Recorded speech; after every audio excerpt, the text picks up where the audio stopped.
Good evening and welcome again to the Canadian Orthodox Monastery of All Saints of North America. This evening we're broadcasting from the icon gallery here at the monastery, the icons of the late Heiko Schlepper, this collection in our gallery.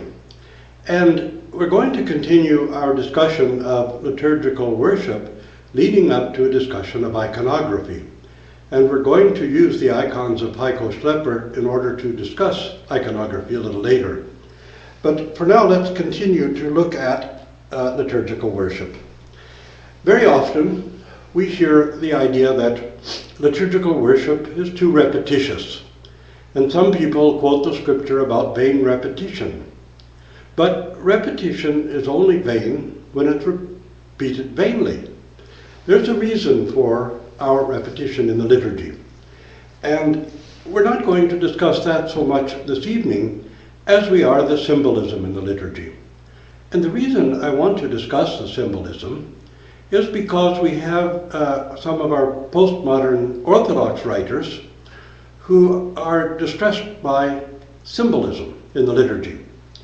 In the modernist era, it was thought that the most important thing for the church was to make people more comfortable, give them padded pews, make them even less part of the liturgy so that they could be even more dissociated from the worship.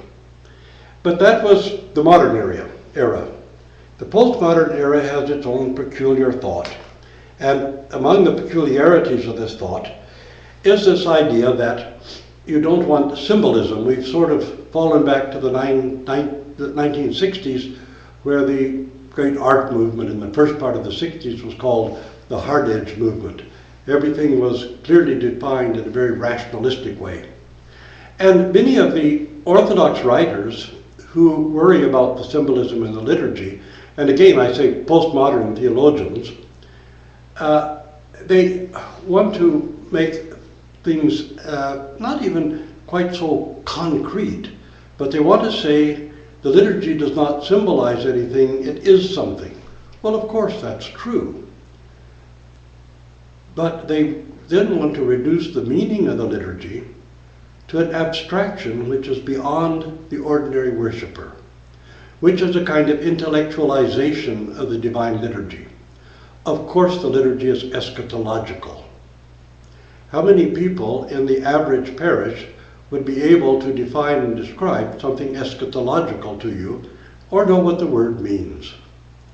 So the symbolism that is in the liturgy, of course it's developed from time to time, but it's also been sanctified in a certain way too, because people learn symbolically all of the symbolic actions in the liturgy and symbolic items such as the chalice covers, the air with which we cover the discos and the chalice, and which is waved above them at the time of the consecration, just before the consecration of the holy gifts. The two angelic fans, the seraphs on either side of the holy table, all of these things had entered into the church as for practical use. But they took on a very powerful symbolism in revealing the inner mysteries of the liturgy itself to the faithful in a way which they could grasp and understand. And this is why these things are preserved so diligently within the church, and why they're given to us, because we teach, the liturgy teaches symbolically. Some of our postmodern writers are concerned with what the liturgy is, not what it teaches. And above all, not so concerned with how it teaches. The question of how it teaches is as important as what it teaches, because the what is taught by the how. It is through the symbolism in the divine liturgy, the symbolic actions, and the words of the liturgy, all working together to penetrate the human mind with a very deep and profound meaning that is not so abstract and not so remote from the understanding of the ordinary worshiper. When the Soviets wanted to destroy the Orthodox Church in Russia, They banned preaching in public. They banned teaching in public. They banned the publication of books. But they made one great error. They reduced the church down to only serving the divine liturgy, thinking that it was an abstraction and that it was remote to the people. They thought the church would die off if it only were allowed to serve the divine liturgy. What they did not know and understand is the great power of the divine liturgy to convey all the education that people needed, and to replace all the books that were not published, and to preach the gospel in and of itself. The liturgy is the highest form of the human drama and its most concrete expression. So the divine liturgy itself had this power to move the heart, to enter into the mind, and to help shape the consciousness of worshipers in Russia. And it was through the divine liturgy that they continued to learn, to grow, and that they held on to the faith, and that the church had the power to reach deeply into the heart of all.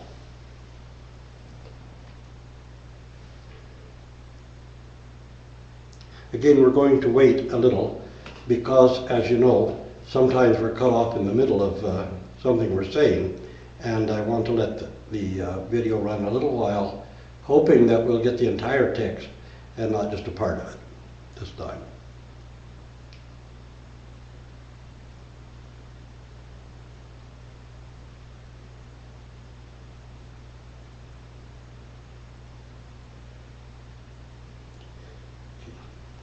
The icon behind me was the icon which Heiko Schlepper painted, and it was used at the entrance to the exhibit called Anno Domini, which David Goa had arranged for the Museum of Man.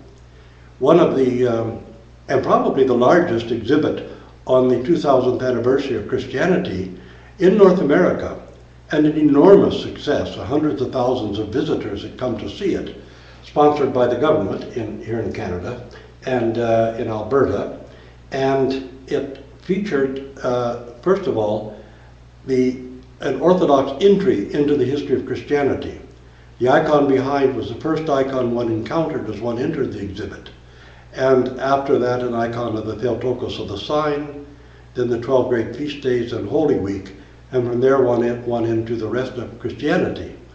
And these icons were all exhibited, the ones you'll see here in the gallery, at that Anno Domini exhibit, the 2000th anniversary of Christianity. And the entire collection then came here after the exhibit was finished. And Heiko Schlepper was here to hear the gallery named in his honor, and he died shortly after. So we're grateful that we have this great collection here.